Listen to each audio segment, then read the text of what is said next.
السلام علیکم ورحمۃ اللہ وبرکاتہ۔ الحمد للہ نحمده ونستغفره ونؤمن به ونتوکل علیہ ونعوذ باللہ من شرور انفسنا ومن سیئات اعمالنا من يهده الله فلا مضل له ومن يضلل فلا هادي له ونشهد أن لا إله إلا الله وحده لا شريك له ونشهد أن سيدنا ومولانا محمدا عبده ورسوله أما بعد فأعوذ بالله من الشيطان الرجيم بسم الله الرحمن الرحيم قل إن كنتم تحبون الله فاتبعوني يحببكم الله صدق الله ومولانا رسوله النبي الأمين المكين الكريم وعلى آله الشاهدين والشاكرين والحمد لله رب العالمين۔ آئیے تقریر کا آغاز کرنے سے پہلے بہتر اور مناسب ہے کہ ہم اور آپ مل کر گنبد خضرا میں آرام فرمانے والے آقا حضور تاجدار مدینہ سرور و قلب و سینہ جناب احمد مجتبیٰ محمد مصطفیٰ صلی اللہ علیہ وسلم کی بارگاہ مقدس بے پناہ میں درود و سلام کا ہدیہ نچھاور کریں۔ پڑھیے بآواز بلند اللہم صلی علی محمد وعلی آل محمد وبارک سلم صلی علیہ الصلاۃ والسلام علیک یا رسول اللہ صلی اللہ علیہ وسلم۔ اور ایک مرتبہ عقیدت و محبت کے ساتھ نبی اور آل نبی کی بارگاہ میں درود و سلام کا ہدیہ نچھاور کریں۔ اللہم صلی علی محمد وعلی آل محمد وبارک سلم صلی علیہ الصلاۃ والسلام علیک یا رسول اللہ صلی اللہ تعالی علیہ وسلم۔ الحمدللہ آج اللہ تبارک و تعالیٰ کے فضل و کرم سے آج جس ہستی کا بیان میں ذکر کیا جا رہا ہے وہ حضرت سیدنا خواجہ اویس قرنی رحمۃ اللہ علیہ رضی اللہ تعالیٰ عنہ علیہ السلام، حضرت اویس قرنی رضی اللہ تعالیٰ عنہ کا ذکر کیا جا رہا ہے۔ آج کا جمعہ موضوع ان کے متعلق رہے اور ان کے وصال جو ہے حضرت اویس قرنی رضی اللہ تعالیٰ عنہ کا یہ 3 رجب المرجب ہے۔ آج دیکھ لیں کہ آج 27 جمادی الاخر ہے، جمادی الاخر کا مہینہ ختم ہونے کو آیا ہے اور آنے والا 3 رجب المرجب آپ کی وصال کا دن ہے، شہادت کے آپ کا دن ہے، اور آنے والا جمعرات کی رات یعنی جمعہ کا دن ہوگا لیکن جمعرات کی رات جمعہ کی شب انشاءاللہ عزوجل ان کے منائی جائے گی اور ان کے بارگاہ میں خراج عقیدت پیش کرنے کی کوشش کی جائے گی آنے والے جمعرات کو بعد نماز مغرب درود شریف کی محفل میں۔ تو اللہ تبارک و تعالیٰ نے قرآن مجید فرقان حمید میں 3 پارہ ہے اور 12واں رکوع ہے۔ اللہ تبارک و تعالیٰ نے 3 پارے میں 12ویں رکوع میں ارشاد فرماتا ہے اعوذ باللہ من الشیطان الرجیم بسم اللہ الرحمن الرحیم قل ان کنتم تحبون اللہ فاتبعونی یحببکم اللہ اللہ۔ اللہ تبارک و تعالیٰ فرماتا ہے کہ اے حبیب کریم صلی اللہ علیہ وسلم، اے محبوب تم فرما دو کہ لوگو اگر تم اللہ کو دوست رکھتے ہو تو میرے فرما بردار ہو جاؤ، یعنی کس کے فرما بردار؟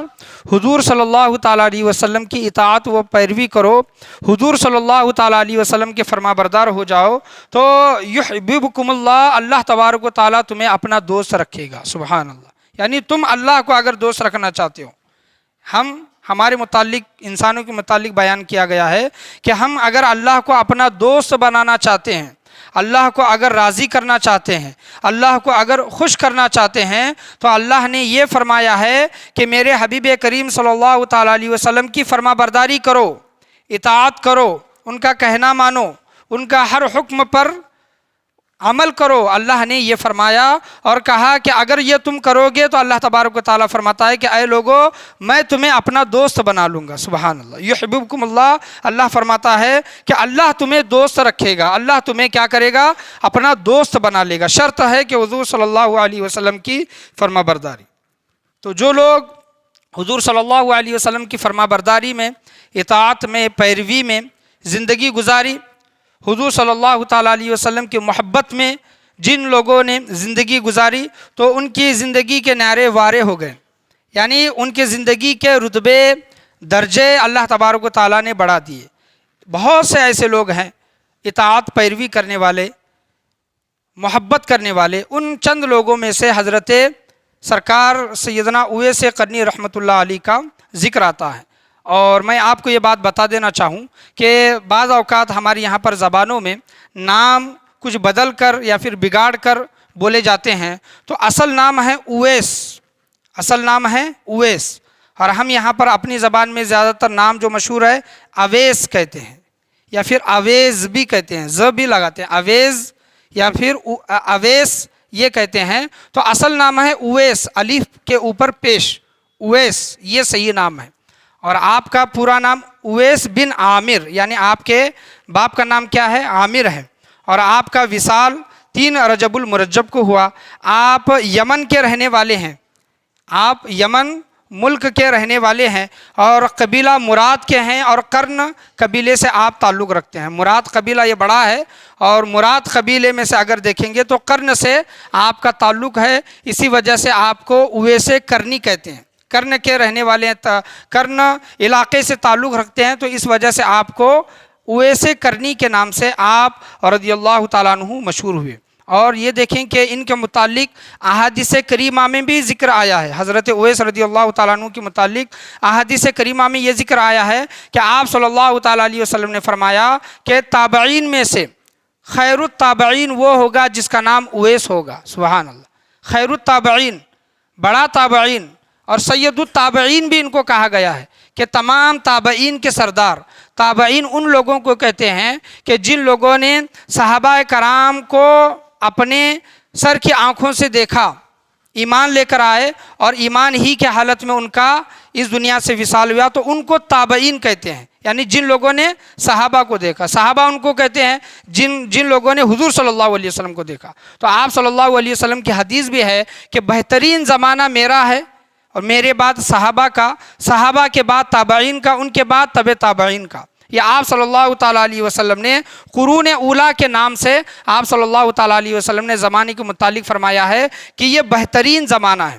اور تابعین بھی آپ معمولی تابعین نہیں ہے کہ جس طرح دیکھ لیں کہ انبیاء کرام میں 4 انبیاء کرام کا، رسولوں کا نام جس طرح مشہور ہے کہ ہمارے اور آپ کے نبی کریم صلی اللہ تعالیٰ علیہ وسلم حضرت موسیٰ علیہ السلام، حضرت عیسیٰ علیہ السلام، حضرت ابراہیم علیہ السلام، جس طرح 4 نبیوں کا نام زیادہ مشہور ہے، بہت زیادہ مشہور ہے، اولو العزم جن کو کہا جاتا ہے۔ اور صحابہ میں دیکھیں تو 4 صحابہ خلفائے راشدین۔ اسی طرح تابعین میں اگر دیکھیں گے تو 4 تابعین کا اولو العزم میں نام آتا ہے، جس میں اول درجے پر حضرت اویس قرنی رضی اللہ تعالیٰ عنہ کا نام آتا ہے۔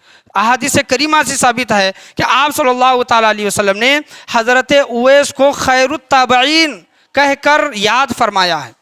اور وہ 4 جو اولو العزم تابعین ہیں ان کے نام یہ ہیں، اول تو حضرت اویس قرنی، دوسرے حضرت خواجہ حسن بصری رضی اللہ تعالیٰ عنہ، تیسرے حضرت سعید ابن زبیر رضی اللہ تعالیٰ عنہ، اور چوتھے حضرت سعید ابن مسیب رضی اللہ تعالیٰ عنہ۔ یہ 4 ایسے تابعین ہیں جن کو اولو العزم تابعین کہا جاتا ہے، جنہوں نے اپنی سر کی آنکھوں سے صحابہ کرام کا دیدار کیا۔ اور حضرت اویس قرنی رضی اللہ تعالیٰ عنہ کے متعلق آتا ہے کہ آپ نے بہت سے صحابہ کرام سے ملاقات تو کی ہے، لیکن حضرت عمر اور حضرت علی رضی اللہ تعالیٰ عنہ سے بھی آپ کو ملاقات کا شرف حاصل ہے۔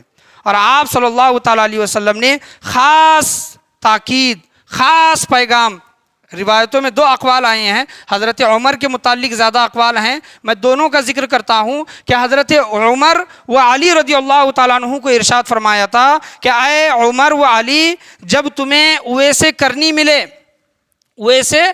ملے تو آپ صلی اللہ تعالیٰ علیہ وسلم نے اپنا جبہ مبارک دیا حضرت عمر و علی کو، اور کہا کہ جب تمہیں اویس ملے تو تم اویس کو یہ جبہ دے دینا، اور اس سے کہنا کہ میری امت کے لیے بخشش و مغفرت کی دعا کرے۔ سبحان اللہ۔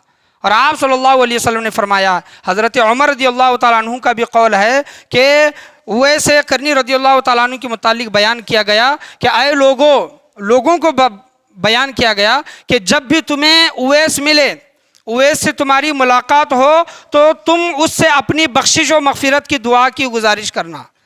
جب وہ اللہ کی بارگاہ میں ہاتھ اٹھاتا ہے، جب وہ اللہ کی بارگاہ میں کسی کے متعلق دعا کرتا ہے تو اللہ تبارک و تعالیٰ اس کی دعا کو رد نہیں فرماتا، اللہ اس کی دعا کو قبول کرتا ہے۔ جب بھی تمہاری اویس سے ملاقات ہو تو اپنے لیے بخشش و مغفرت کی دعا کرنا، اور خاص حضور صلی اللہ علیہ وسلم نے اپنی امت کی بخشش و مغفرت کی دعا کے لیے حضرت عمر و علی کو بھیجا اور کہا کہ جب تمہارے زمانے میں ان سے ملاقات ہو تو ان سے ملنا، میرا سلام پیش کرنا، میرا جبہ مبارک دینا اور کہنا کہ حضور صلی اللہ تعالیٰ علیہ وسلم نے فرمایا ہے کہ اے اویس، امت محمد کے لیے بخشش و مغفرت کی دعا کرنا۔ تو دیکھیں کہ حضرت اویس کرنی رضی اللہ تعالیٰ عنہ کا کتنا بڑا مقام و مرتبہ ہے۔ آپ صلی اللہ تعالیٰ علیہ وسلم نے، بخاری و مسلم شریف میں حدیث آئی ہے کہ آپ صلی اللہ علیہ وسلم نے دعا کی کہ اے باری تعالیٰ، شام میں، ملک شام میں اور ملک یمن میں رحمت اور برکت عطا کرنا۔ آپ صلی اللہ علیہ وسلم نے ہاتھ اٹھا کر دعا کی تو کسی ایک شخص نے کہا کہ یا رسول اللہ، ہمارے نجد کے لیے بھی دعا کریں۔ تو آپ صلی اللہ علیہ وسلم نے دوسری مرتبہ باری تعالیٰ ملک شام میں اور ملک یمن میں برکت عطا کرنا۔ تو اس شخص نے پھر عرض کیا کہ یا رسول اللہ، نجد کے لیے بھی دعا کرے۔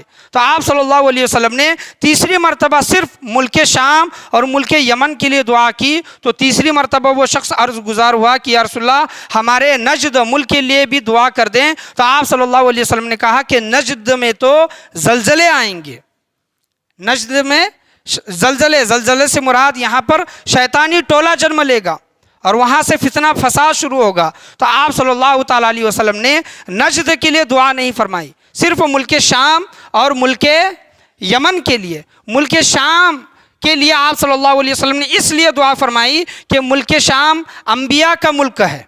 وہاں پر بیان کیا گیا ہے کہ ملک شام میں 70,000 کے قریب انبیاء کرام علیہ السلام دفن ہیں۔ سبحان اللہ، 70,000 کے قریب انبیاء علیہ السلام ملک شام میں دفن ہیں۔ اور ملک یمن کے لیے اس وجہ سے آپ صلی اللہ علیہ وسلم نے دعا کی کیونکہ وہ اولیاء کی بستی ہے، کیونکہ وہ حضرت اویس کرنی رضی اللہ تعالیٰ عنہ کا ملک ہے۔ تو اس وجہ سے آپ صلی اللہ علیہ وسلم نے ملک شام اور ملک یمن کے لیے دعا فرمائی، اور آپ صلی اللہ علیہ وسلم ملک یمن کی طرف منہ کر کے اپنی قمیض مبارک کھول کر سینے پر ٹھنڈی ہوائیں لیتے تھے، ٹھنڈی ہوا، اور آپ صلی اللہ علیہ وسلم بیان کرتے تھے کہ مجھے ملک یمن سے محبت کی خوشبو آتی ہے، رحمان کی خوشبو آتی ہے۔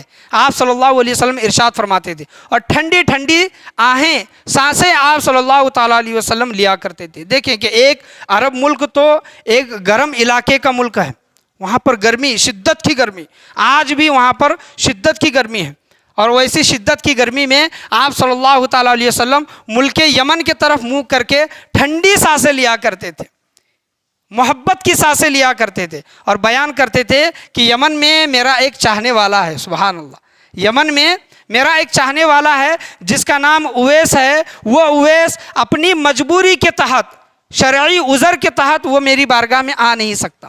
وہ شرعی عذر کیا تھا کہ حضرت اویس کرنی رضی اللہ تعالیٰ عنہ کی ماں اپاہج تھی، یعنی مفلوج تھی، اور آپ رضی اللہ تعالیٰ عنہ کی ماں کو خدمت کی سخت ضرورت تھی، یعنی حضرت اویس کے علاوہ اور کوئی آپ کی ماں کی خدمت کرنے والا کوئی نہیں تھا۔ تو وہ آپ کو، اپنی ماں کو چھوڑ کر کبھی بھی وہ جدا نہیں رہتے تھے۔ اور ایک مرتبہ کا واقعہ میں آپ کے سامنے بیان کرنا چاہوں کہ حضرت اویس کرنی رضی اللہ تعالیٰ عنہ کے دل میں یہ بہت تمنا جاگی، ایک محبت نے ایک آگ بھڑکا دی، اور انہوں نے اپنی ماں سے کہا کہ امی جان، مجھے اجازت دے، میں حضور صلی اللہ تعالیٰ علیہ وسلم سے ملاقات کر کے فوراً واپس آ جاؤں گا۔ تو ان کی امی جان نے شرط رکھی کہ اے بیٹا اویس کہ تو 8 پہر میں، یعنی ایک پہر ہوتا ہے، ایک پہر ایک وقت ہوتا ہے، تو 8 پہر میں تم کو واپس آنا ہے۔ مثال کے طور پر سمجھ لے کہ صبح یہاں سے نکلے ہیں تو ظہر کے پہلے آپ کو واپس آنا ہے۔ مثال کے طور پر ایک 8 گھنٹے سمجھ لیں کہ 8 گھنٹے میں واپس آنا ہے۔ ملک یمن کہاں اور ملک عرب کہاں، مدینہ منورہ کہاں؟ تو حضرت اویس کرنی رضی اللہ تعالیٰ عنہ اپنی ماں سے اجازت لے کر ملک یمن سے کبھی چلتے کبھی دوڑتے، کبھی چلتے کبھی دوڑتے اس وجہ سے کیونکہ ماں کا فرمان ہے کہ بیٹا واپس آ، جلدی واپس آ، تو حضور صلی اللہ تعالیٰ علیہ وسلم سے جلدی ملاقات کر کے آپ کا دیدار کر کے واپس بھی آنا ہے، اس وجہ سے دوڑتے، اور چلتے اس وجہ سے کہ حضور صلی اللہ تعالیٰ علیہ وسلم سے ملاقات کے لیے جا رہا ہوں، تو یہ میرا دوڑنا حضور صلی اللہ علیہ وسلم کی بارگاہ میں گستاخی نہ ہو، بے ادبی نہ ہو، اس وجہ سے چلتے۔ تو اللہ تبارک و تعالیٰ نے حضرت اویس کرنی رضی اللہ تعالیٰ عنہ کے لیے وہ زمین کو سمٹ دیا، زمین کو کم کر دیا۔ علماء کرام بیان کرتے ہیں تھوڑے ہی وقت میں حضرت اویس کرنی رضی اللہ تعالیٰ عنہ مدینہ منورہ پہنچے، حجرہ ماں عائشہ صدیقہ رضی اللہ تعالیٰ عنہ کے حجرے کے پاس پہنچے اور آواز لگائی تو ماں عائشہ صدیقہ رضی اللہ تعالیٰ عنہ نے کہا کہ کون؟ تو انہوں نے کہا کہ اویس حضور صلی اللہ تعالیٰ علیہ وسلم سے ملاقات کرنے کے لیے آیا ہوں۔ تو ماں عائشہ صدیقہ رضی اللہ تعالیٰ عنہ حجرے سے ہی کہتی ہیں کہ حضور صلی اللہ علیہ وسلم اس وقت باہر ہیں، آپ ظہر تک انتظار کر لیں، ملاقات کرنی ہے تو ظہر تک انتظار کر لیں۔ اور وہاں پر ماں کا وعدہ، ماں کا فرمان کہ اے بیٹا اتنے وقت میں واپس آنا ورنہ میں تمہیں معاف نہیں کروں گی، یہ وعدہ دے کر، یہ قسم دے کر حضرت اویس کرنی رضی اللہ تعالیٰ عنہ کے ماں نے ان کو بھیجا تھا۔ تو ظہر تک کا وقت ملا تو اس وجہ سے آپ رضی اللہ تعالیٰ عنہ حضرت اویس کرنی رضی اللہ تعالیٰ عنہ حضور صلی اللہ علیہ وسلم سے بغیر ملے، بغیر آپ صلی اللہ علیہ وسلم کا دیدار کیے واپس اپنے ملک چلے گئے۔ تو ظہر میں جب حضور صلی اللہ تعالیٰ علیہ وسلم حجرہ عائشہ میں آئے تو حضور صلی اللہ تعالیٰ علیہ وسلم نے پوچھا، کسی نے بتایا نہیں، حضور صلی اللہ علیہ وسلم نے پوچھا کہ عائشہ کوئی آیا تھا؟ کہ دیکھیں کہ ایک یار کی جو محبت ہوتی ہے وہ بخوبی جانتے ہیں۔ تو حضرت عائشہ رضی اللہ تعالیٰ عنہ کہتی ہیں کہ ہاں یا رسول اللہ ایک اویس نامی شخص آیا تھا، لیکن آپ کیسے جانتے ہیں؟ تو حضور صلی اللہ تعالیٰ علیہ وسلم نے فرمایا کہ اس کی خوشبو مجھے اب تک آ رہی ہے۔ سبحان اللہ، اس حجرے میں، اس جگہ میں حضور صلی اللہ علیہ وسلم فرماتے ہیں کہ اس کی خوشبو، اس یار کی خوشبو، اس دلدار کی خوشبو مجھے اب تک آ رہی ہے۔ تو یہ اویس کرنی رضی اللہ تعالیٰ عنہ کا مقام و مرتبہ ہے۔ تو ماں عائشہ صدیقہ رضی اللہ تعالیٰ عنہ نے کہا کہ یا رسول اللہ وہ رکے کیوں نہیں؟ آپ سے ملاقات کے لیے آئے تھے تو رکے کیوں نہیں؟ حضور صلی اللہ علیہ وسلم نے فرمایا کہ ان کی ایک مجبور ماں ہے جن کی خدمت کرنا ان کی ذمہ داری ہے، ان پر فرض ہے، اس کی وجہ سے عائشہ وہ واپس چلے گئے۔ تو ماں کا مقام و مرتبہ کتنا بڑا ہوتا ہے، دیکھیں کہ حضرت اویس کرنی رضی اللہ تعالیٰ عنہ نے ماں کی خدمت پر حضور صلی اللہ تعالیٰ علیہ وسلم کا دیدار ترک کر دیا۔ اگر دیکھ لیتے حضرت اویس کرنی رضی اللہ تعالیٰ عنہ اپنی سر کی آنکھوں سے دیکھ لیتے، حضور صلی اللہ علیہ وسلم سے کچھ سیکنڈ کے لیے، کچھ لمحوں کے لیے مل لیتے تو آج اویس کرنی رضی اللہ تعالیٰ عنہ بھی صحابی کہلاتے۔ صحابی کے شرف سے انہیں محروم ہونا پڑا، کس کی وجہ سے؟ ماں کی خدمت کی وجہ سے۔ تو اس بات سے پتہ چلتا ہے کہ ماں کی خدمت یہ بہت بڑا اجر و انعام ہے، یاد رکھیں یہ بہت بڑا عمل ہے۔ ایک صحابی، یہ میں ہمیشہ آپ کے سامنے بیان کرتا ہوں کہ ایک صحابی آئے کہ یا رسول اللہ مجھے جہاد پر جانے کا اجازت دیں۔ حضور صلی اللہ علیہ وسلم نے کہا کہ تمہاری ماں زندہ ہے؟ ہاں۔ اس نے کہا کہ یا رسول اللہ ہاں زندہ ہے۔ آپ صلی اللہ علیہ وسلم نے فرمایا کہ تمہاری ماں تمہاری محتاج ہے، تمہاری خدمت کی محتاج ہے؟ تو اس صحابی رسول نے کہا کہ ہاں یا رسول اللہ میری ماں میری خدمت کی محتاج ہے۔ تو حضور صلی اللہ علیہ وسلم نے فرمایا کہ اے شخص جا اپنی ماں کی خدمت کر، یہ جہاد سے بڑھ کر ہے۔ تو آج لوگ دیکھیں دوسروں کا کہنا مانتے ہیں، اپنے دوست کا کہنا مانتے ہیں، رشتہ داروں کا کہنا مانتے ہیں، لیکن جب اپنے ماں باپ کی بات آتی ہے تو ان کی بات کو ٹال دیتے ہیں۔ تو ماں باپ کا کہنا ماننا، ان کی حکم کی فرما برداری کرنا یہ سب سے بڑا عمل ہے، اور ثواب کا درجہ یہ رکھتا ہے کہ جس نے ماں باپ کی فرما برداری کی، جس نے ماں باپ کو راضی کیا تو گویا اس نے اللہ اور اس کے رسول کو راضی کیا۔ اگر وہ ماں باپ صحیح کام کا حکم دیتے ہیں، کسی ناجائز حرام کام کا حکم نہیں دیتے بلکہ اچھے کام کا حکم دیتے ہیں، تو ماں باپ کا حکم ماننا بھی اس انسان پر فرض ہے، یاد رکھیں واجب ہے۔ تو حضرت عمر رضی اللہ تعالیٰ عنہ ہر سال حج کے لیے جاتے اور حج کے دوران حج کے ارکان مکمل کرنے کے بعد تمام لوگوں کو جمع کرتے، ہر سال کا یہ معاملہ ہوتا، اور کہتے 10 سال آپ نے حج کیا، اور کہتے کہ اے لوگو تم میں سے کوئی یمن کا رہنے والا ہے؟ تو وہ تمام جتنے بھی یمن والے لوگ ہوتے وہ کھڑے ہو جاتے۔ حضرت عمر فاروق کہتے کہ یمن میں سے کوئی مراد قبیلے کا رہنے والا ہے، مراد قبیلے کا، تو تمام یمن والے بیٹھ جاتے اور مراد قبیلے والے جتنے تھے وہ کھڑے ہو جاتے۔ حضرت عمر کہتے کہ مراد قبیلے میں سے قرن علاقے کا کوئی ہے؟ تو جتنے بھی مراد قبیلے والے جو تھے وہ بیٹھ گئے، اور قرن قبیلوں میں سے کوئی 1 2 4 لوگ کھڑے ہوئے۔ تو حضرت عمر نے پوچھا کہ تم میں سے قرن میں تم رہنے والے ہو، تم میں سے اویس کون ہے؟ اویس تم میں سے کون ہے؟ تو ان میں سے ایک ان کا ہی رشتہ دار حضرت اویس کرنی رضی اللہ تعالیٰ عنہ کا رشتہ دار تھا، وہ کہتا ہے کہ اویس میرا ہی رشتہ دار ہے، وہ تو پاگل ہے، وہ تو پاگل ہے، لوگ یہاں پر حج کا طواف کر رہے ہیں، وہ لوگوں کے اونٹ چرا رہا ہے۔ تو حضرت عمر رضی اللہ تعالیٰ عنہ کہتے ہیں کہ ایسے ہی انسان کی ہمیں تلاش ہے۔ جب انہیں پتہ چلتا ہے کہ حضرت اویس کرنی رضی اللہ تعالیٰ عنہ لوگوں کے اونٹ چرا رہے ہیں، حضرت عمر نے حضرت علی رضی اللہ تعالیٰ عنہ کا آواز دی، اے علی چلو، جس کے متعلق حضور صلی اللہ تعالیٰ علیہ وسلم نے ہمیں حکم دیا تھا کہ جب تم اویس سے ملنا تو یہ میرا جبہ پیش کرنا اور حضرت اویس سے میرے امت کی بخشش و مغفرت کی دعا کرنا۔ تو حضرت علی و عمر دونوں حضرت اویس کرنی رضی اللہ تعالیٰ عنہ کی ملاقات کے لیے جاتے ہیں، اور جب دیکھتے ہیں کہ حضرت اویس کرنی رضی اللہ تعالیٰ عنہ نماز پڑھ رہے ہیں اور اونٹ چر رہے ہیں، نماز سے فارغ ہو جاتے ہیں، تو حضرت عمر پوچھتے ہیں کہ اے انسان تمہارا نام کیا ہے، تم کون ہو؟ تو حضرت اویس کہتے ہیں کہ میں تو ایک مزدور ہوں، کام کرنے والا ہوں۔ حضرت عمر پھر پوچھتے ہیں مزدور تو ہو لیکن تمہارا نام کیا ہے؟ حضرت عمر کا سوال سن کر حضرت اویس کہتے ہیں کہ میرا نام تو عبداللہ ہے، اللہ کا بندہ، میں تو اللہ کا بندہ ہوں۔ یہاں پر علماء کرام یہ واقعہ بیان کر کے بولتے ہیں، بتاتے ہیں کہ لوگ اپنے آپ کو ظاہر کرنے کی کوشش کرتے ہیں، لوگ اپنے آپ کو دکھانے کی کوشش کرتے ہیں کہ میں ظاہر ہو جاؤں، میں لوگوں میں مشہور ہو جاؤں، لیکن حضرت اویس کرنی رضی اللہ تعالیٰ عنہ کے متعلق آتا ہے کہ وہ اپنے آپ کو چھپانے کی کوشش کرتے کہ میں لوگوں کے سامنے میں ظاہر نہ ہوں۔ تو حضرت عمر رضی اللہ تعالیٰ عنہ کہتے ہیں کہ ہم سب اللہ کے بندے ہیں، ہم سب عبداللہ ہیں، تمہارا نام کیا ہے؟ تو حضرت علی رضی اللہ تعالیٰ عنہ کہتے ہیں کہ اے عمر، یہ تمہاری پکڑ میں آنے والا نہیں ہے، یہ تمہاری پکڑ میں آنے والا نہیں ہے، تو یہ ولی ہے، یہ فقیر ہے، تو میں بھی ولیوں کا سردار ہوں، فقیروں کا سردار ہوں۔ حضرت علی رضی اللہ تعالیٰ عنہ کہتے ہیں کہ میں تمہیں اللہ تبارک و تعالیٰ کی قسم دے کر کہتا ہوں، تم اپنا وہ نام بتاؤ جو تمہاری ماں نے رکھا تھا۔ حضرت علی رضی اللہ تعالیٰ عنہ کہتے ہیں کیا انسان تمہارا وہ نام بتا جب پیدائش کے وقت تمہاری ماں نے رکھا تھا؟ تو حضرت اویس کہتے ہیں کہ آج تم نے میرا پردہ فاش کر دیا، میرا نام اویس ہے، میں مراد قبیلے کا کرن علاقے کا رہنے والا ہوں۔ تو حضرت عمر رضی اللہ تعالیٰ عنہ اور حضرت علی رضی اللہ تعالیٰ عنہ وہاں پر موجود تھے، تو حضرت علی نے کہا کہ یہ امیر المؤمنین ہے، خلیفۃ المسلمین ہے، حضرت عمر رضی اللہ تعالیٰ عنہ ہے۔ حضرت اویس ہاتھ جوڑ کر کہتے ہیں کہ میں آپ کو نہیں جانتا تھا، اس وجہ سے میں اپنے آپ کو ظاہر نہیں کر رہا تھا۔ تو انہوں نے حضور صلی اللہ تعالیٰ علیہ وسلم کا جبہ مبارک پیش کیا اور کہا کہ آپ صلی اللہ تعالیٰ علیہ وسلم نے یہ فرمایا ہے کہ اویس کو یہ جبہ پہن کر میری امت کی بخشش و مغفرت کی دعا کرنے کے لیے کہنا۔ سبحان اللہ۔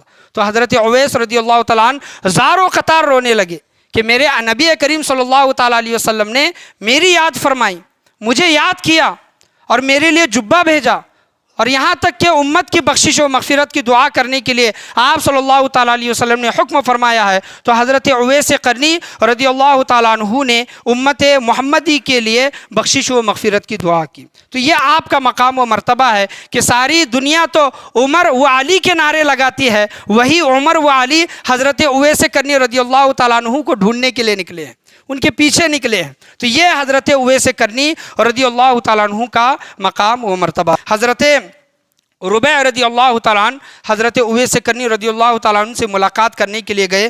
حرین بن حیان رضی اللہ تعالیٰ عنہ کے متعلق بھی آتا ہے کہ آپ دونوں حضرات الگ الگ وقتوں میں حضرت اویس قرنی رضی اللہ تعالیٰ عنہ کی ملاقات کے لیے گئے، تو دیکھتے ہیں کہ آپ نماز پڑھ رہے ہیں۔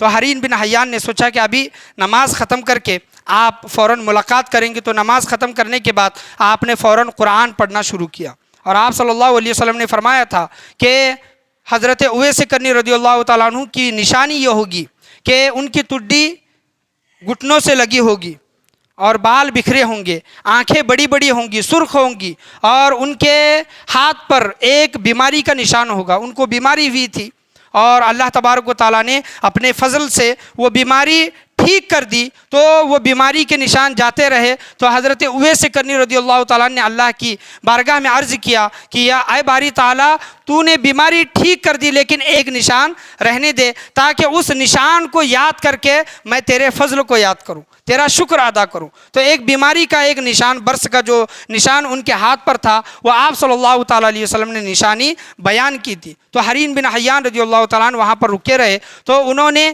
ایک رات، پوری رات بھر حضرت اویس قرنی رضی اللہ تعالیٰ عنہ نے پوری رات قیام کیا۔ تو حضرت حرین بن حیان وہاں پر رکے رہے، دوسرے دن صبح پھر نماز میں مشغول ہو گئے۔ دوسری رات جب آئی تو دوسری رات انہوں نے پوری رات رکوع کا وقت ہے، دوسرے دن پھر عبادت میں مشغول ہوئے، اور تیسری رات انہوں نے سجدہ کیا اور کہا کہ آج میرے سجدے کا وقت ہے۔ دیکھیں کہ 3 رات، ایک رات پوری رات قیام میں گزار دی، دوسری رات پوری رکوع میں گزار دی، اور تیسری رات پوری انہوں نے سجدے میں گزار دی۔ اور ربیع بن رضی اللہ تعالیٰ عنہ نے بھی یہی بیان کیا، تو انہوں نے کچھ وصیت حضرت اویس قرنی رضی اللہ تعالیٰ عنہ سے لینی چاہی، کچھ درس لینا چاہا، تو حضرت اویس قرنی رضی اللہ تعالیٰ عنہ نے کہا کہ موت کو اپنے اتنے قریب جان آئے انسان کہ تکیے سے بھی زیادہ موت کو قریب جان۔ تمہاری موت تکیے سے بھی زیادہ تمہارے نزدیک ہے۔ تکیہ ہمارے سر کے نیچے رہتا ہے، ہم جب سوتے ہیں، سرانہ جس کو ہم کہتے ہیں، تکیہ دور ہے، موت اس سے قریب ہے۔ اور حضرت اویس قرنی رضی اللہ تعالیٰ عنہ کے متعلق آتا ہے کہ لوگ ان کے متعلق بیان کرتے ہیں کہ جب وہ لوگوں کو ہنستا ہوا دیکھتے تو حضرت اویس قرنی روتے تھے، اور جب لوگوں کو روتا ہوا دیکھتے تو ان کو روتا ہوا دیکھ کر ہنستے تھے۔ ہنستا ہوا دیکھ کر رو اس وجہ سے رہے ہیں کہ لوگ دنیا میں اتنے غافل ہیں، اتنا ہنس رہے ہیں، اتنا کھیل رہے ہیں، دنیا میں اتنا مشغول ہیں، ان کو آخرت کا پتہ نہیں ہے، اس وجہ سے ان کا حال دیکھ کر روتے تھے۔ اور جو لوگ دنیا میں رو رہے ہیں، دنیا کا نقصان، دنیا کی کسی تکلیف کی وجہ سے رو رہے ہیں، تو حضرت اویس قرنی رضی اللہ تعالیٰ عنہ ان کو روتا ہوا دیکھ کر ہنستے تھے کہ یہ دنیا کی تکلیف آخرت کے مقابلے میں کچھ بھی نہیں ہے۔ یعنی دنیا میں جتنی بھی تکلیف ہوگی اس کے مقابلے میں اللہ تبارک و تعالیٰ آخرت میں اتنا سکون عطا کرے گا۔ یہ حضرت اویس قرنی رضی اللہ تعالیٰ عنہ نے بیان کیا۔ حضرت اویس قرنی رضی اللہ تعالیٰ عنہ کے متعلق ایک روایت یہ بھی آتی ہے کہ آپ 63 سال 63 ایئر کی عمر میں حضرت علی رضی اللہ تعالیٰ عنہ کے ساتھ میں جنگ صفین میں لڑتے ہوئے، جنگ صفین میں حضرت علی رضی اللہ تعالیٰ عنہ کے ساتھ حضرت اویس قرنی رضی اللہ تعالیٰ عنہ شہید ہوئے۔ یہ بھی آپ کی شہادت کے متعلق بھی آتا ہے، لیکن مشہور قول وصال کے متعلق ہے، اور آپ اپنے آپ کو چھپایا کرتے تھے، کبھی بھی لوگوں کے سامنے ظاہر نہیں کرتے تھے۔ جب لوگوں کو پتہ چلا حضرت عمر رضی اللہ تعالیٰ عنہ کے متعلق، اسی مجمع میں کوئی سننے والا تھا، اس نے سنا کہ حضرت اویس کی فضیلت کیا ہے، تو پورے یمن میں ان کو مشہور کر دیا۔ یعنی جب لوگوں کو پتہ چل گیا کہ حضور صلی اللہ علیہ وسلم نے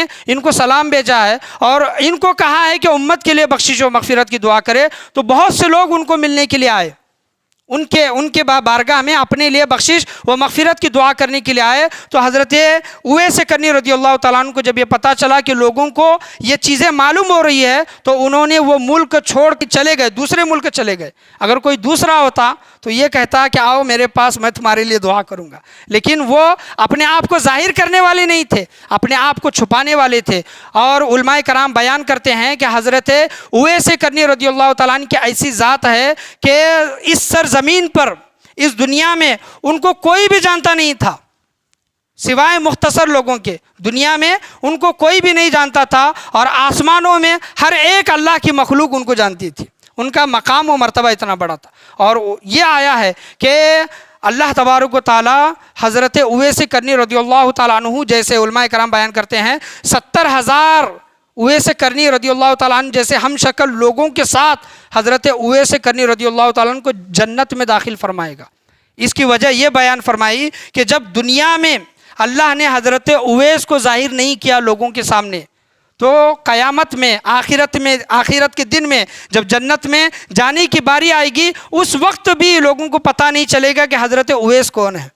یعنی جب میرے بندے نے دنیا میں خود کو ظاہر نہیں کیا، تو آخرت میں بھی میں اس کو ظاہر نہیں کروں گا۔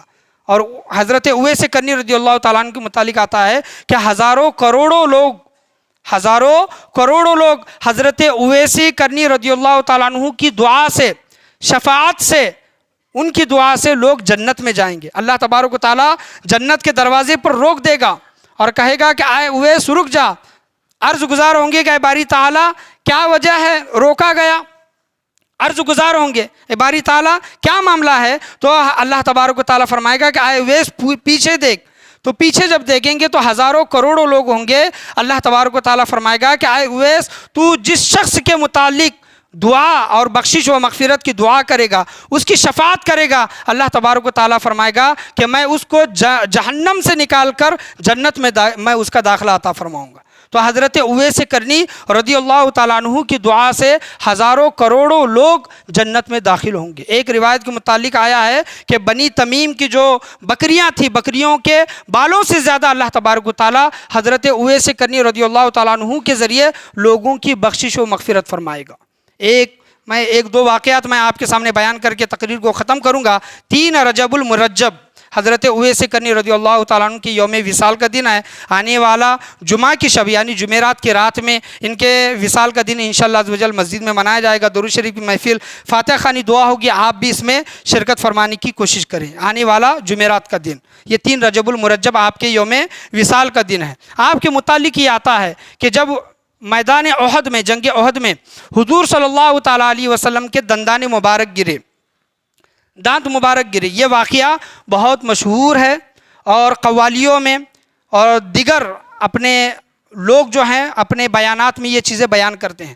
حضرت اویس کرنی رضی اللہ تعالیٰ عنہ کے دندان مبارک کے متعلق آیا ہے، بیان کرتے ہیں کہ جب میدان احد میں حضور صلی اللہ علیہ وسلم کے دندان مبارک شہید ہوئے تو جب حضرت اویس کرنی کو پتہ چلا اور انہوں نے اپنے پورے دانت گرا دیے، یعنی یہ دانت گرایا، پھر بعد میں پتہ چلا یہ نہیں ہوگا تو یہ ہوگا۔ یہ جو واقعہ جو بیان کرتے ہیں یہ بے اصل ہے، یہ جعلی ہے، یہ واقعہ صحیح نہیں ہے۔ مفتی اکمل صاحب مدنی نے اس واقعے کے متعلق بیان کیا ہے اور دیگر علماء کرام بھی، دیگر مکتبہ فکر بھی اس واقعے کے متعلق بیان کرتے ہیں کہ انسان اپنے آپ کو تکلیف نہیں دے سکتا خود ہو کر، جان بوجھ کر۔ اور یاد رکھیں کہ شرک و کفر کے بعد دنیا میں سب سے بڑا جو گناہ ہے وہ خودکشی ہے، یعنی اپنے آپ کو ہلاک کرنا۔ یہ حرام ہے انسان پر، یہ حرام ہے خودکشی کرنا، یعنی انسان اپنے خود کی جان نہیں لے سکتا، کیونکہ اس جان کا مالک، اس جسم کا مالک کون ہے؟ اللہ تبارک و تعالیٰ ہے۔ اللہ فرماتا ہے کہ ہم تم کو پیدا کریں گے اور ہم ہی تم کو ماریں گے۔ تو انسان کا حق نہیں بنتا کہ وہ اپنی جان ہلاک کرے یا پھر اپنے آپ کو تکلیف پہنچائے، اپنے آپ کو اذیت پہنچائے۔ تو اس وجہ سے یہ بیان کرتے ہیں علماء کرام کہ حضرت اویس کرنی رضی اللہ تعالیٰ عنہ نے جو اپنے دندان مبارک گرائے وہ واقعہ بے اصل ہے، اس کی کوئی حقیقت نہیں ہے۔ کچھ کتابوں میں یہ واقعہ ملتا ہے لیکن اس کی حقیقت نہیں ہے۔ اور اس کی وجہ یہ بھی بیان کرتے ہیں کہ حضرت اویس کرنی رضی اللہ تعالیٰ عنہ بڑے عاشق رسول تھے، لیکن کیا وہ ابو بکر صدیق رضی اللہ تعالیٰ عنہ سے بھی بڑے تھے؟ کیا وہ حضرت عمر سے بھی بڑے تھے؟ کیا وہ حضرت عثمان سے بھی بڑے تھے؟ کیا وہ حضرت علی سے بھی بڑے تھے؟ نہیں، وہ درجے کو، اس لیول کو حضرت اویس کرنی رضی اللہ تعالیٰ نہیں پہنچ سکتے، ان کا مقام و مرتبہ اپنی جگہ ہے۔ تو لوگ یہ بیان کرتے ہیں کہ جب حضرت اویس کو پتہ چلا اور انہوں نے اپنے دندان مبارک گرائے تو ان سے بڑے عاشق رسول تو وہاں پر موجود تھے، تو ان سے تو ایسا کوئی واقعہ نہیں ملتا کہ حضرت ابو بکر نے اپنے دانت گرائے ہوں، حضرت عمر نے، حضرت عثمان نے، حضرت علی نے اپنے دانت گرائے ہوں رضوان اللہ علیہم اجمعین۔ تو یہ واقعہ جو قوالیوں میں وغیرہ جو پیش کیا جاتا ہے یہ بے اصل ہے۔ انسان جو سچا مسلمان ہوگا، حضور صلی اللہ علیہ وسلم کی اتباع و پیروی کرنے والا ہوگا، وہ اپنے آپ کو کبھی تکلیف نہیں پہنچائے گا۔ اور جو کوئی اپنے آپ کو تکلیف پہنچاتا ہے، نس کاٹ کو لیتا ہے یا پھر پھانسی لگا کر لیتا ہے، خودکشی کرتا ہے، حضور صلی اللہ علیہ وسلم کے فرمان کے خلاف اس نے کام کیا۔ اور میں نے جو آپ کے سامنے آیت پڑھی کہ قل ان کنتم تحبون اللہ فاتبعونی یحببکم اللہ، اگر تم اللہ کو اپنا دوست رکھنا چاہتے ہو تو حضور صلی اللہ علیہ وسلم کے فرما بردار ہو جاؤ۔ حضور صلی اللہ علیہ وسلم نے تو یہ فرمایا ہے کہ اپنے آپ کو تکلیف نہ دو، اپنے آپ کو ہلاک نہ کرو۔ تو جو کوئی حضور صلی اللہ علیہ وسلم کی نافرمانی کرتا ہے وہ عاشق رسول کیسے ہو سکتا ہے؟ تو ان کے طرف یہ واقعہ جھوٹ منسوب کیا گیا ہے۔ حضرت اویس کرنی شریعت کے خلاف ہرگز، حضور صلی اللہ علیہ وسلم کے فرمان کے خلاف ہرگز کوئی کام کرنے والے نہ تھے۔ اور یہ بھی بیان کرتا ہے کہ جب آپ کے پورے دانت گر گئے، آپ کو کھانے کے لیے نہیں آ رہا تھا، تو اللہ تبارک و تعالیٰ نے آسمان سے کیلا یا پھر کیلے کا جھاڑ اتارا، یہ بھی بیان کرتے ہیں۔ تو یہ بھی بے اصل ہے کہ کیلے کا وجود تو ہزاروں لاکھوں سال پہلے ہے، کیلے کا ذکر خود قرآن کریم فرقان حمید میں آیا ہے۔ تو یہ جو واقعہ حضرت اویس کرنی رضی اللہ تعالیٰ عنہ کے متعلق بیان کرتے ہیں کہ انہوں نے اپنے پورے دانت گرا دیے، یا پھر یہ بیان کرتے ہیں کہ دانت گرانے کی وجہ سے اللہ نے ان کے لیے کیلا اتارا اور وہاں اس کے بعد کیلا دنیا میں وجود آیا، تو یہ واقعات بے اصل جھوٹے ہیں۔ حضرت اویس کرنی رضی اللہ تعالیٰ عنہ کی شان میں نے آپ کے سامنے بیان کی، حدیث آپ کے سامنے بیان کی کہ حضور صلی اللہ علیہ وسلم نے حضرت اویس کرنی کو خیر التابعین کے نام سے یاد کیا ہے کہ تابعین میں سب سے افضل ہیں وہ، صحابہ کرام کے بعد، یعنی انبیاء کے بعد صحابہ کے بعد اگر کسی کا مقام و مرتبہ آتا ہے تو تابعین کا، اور تابعین میں سے کسی کا مقام و مرتبہ اول درجے پر آتا ہے تو وہ حضرت خواجہ اویس کرنی رضی اللہ تعالیٰ عنہ کا، دوسرے ہیں خواجہ حسن بصری، اور تیسرے ہیں سعید بن ابن زبیر، اور چوتھے ہیں سعید بن ابن مسیب۔ یہ چار اولو العزم یعنی بڑے تابعین میں سے ان کو کہا جاتا ہے۔ تو یہ حضرت اویس کرنی رضی اللہ تعالیٰ عنہ کا مقام و مرتبہ میں نے آپ کے سامنے جو آج بیان کیا ہے۔ اللہ تبارک و تعالیٰ سے دعا ہے کہ اللہ تبارک و تعالیٰ ہم تمام لوگوں کو بولنے سننے سے زیادہ عمل کرنے کی توفیق عطا فرمائے۔ جیسی سچی عشق و محبت حضرت اویس کرنی رضی اللہ تعالیٰ عنہ کی حضور صلی اللہ تعالیٰ علیہ وسلم کو لے کر تھی، اللہ تبارک و تعالیٰ ان کی محبت کا صدقہ ہمیں اور ہماری آنے والی نسلوں کو بھی نصیب عطا فرمائے۔ اللہ قرآن میں فرماتا ہے کہ اے محبوب آپ فرما دو کہ اگر تم اللہ کو دوست رکھتے ہو تو میرے فرما بردار ہو جاؤ، اللہ تمہیں دوست رکھے گا۔ تو ہمیں زندگی بھر حضور صلی اللہ علیہ وسلم کی اطاعت و فرما برداری کرتے رہنے کی توفیق و رفیق عطا فرمائے۔ جو غلط واقعات، جھوٹے واقعات اہل سنت والجماعت کی کتابوں میں جو لکھے گئے ہیں، ایسے واقعات سے پرہیز کرنے کی، بچنے کی، اور بیانوں میں بولنے سے پرہیز کرنے کی اللہ تبارک و تعالی ہم تمام لوگوں کو توفیق و رفیق عطا فرمائے۔ آج کے بیان میں، آج کے درس میں، بولنے میں، سننے میں، سمجھانے میں کسی بھی قسم کی غلطی، کمی بیشی، کوتاہی، خامی، بھول چوک ہوئی ہو، اللہ تبارک و تعالی حضرت اویس کرنی رضی اللہ تعالیٰ عنہ کے صدقۃ و فعل میں معاف عطا فرمائے۔ لا الہ الا اللہ محمد الرسول اللہ صلی اللہ تعالیٰ علیہ وسلم، وآخر دعوانا ان الحمد للہ رب العالمین۔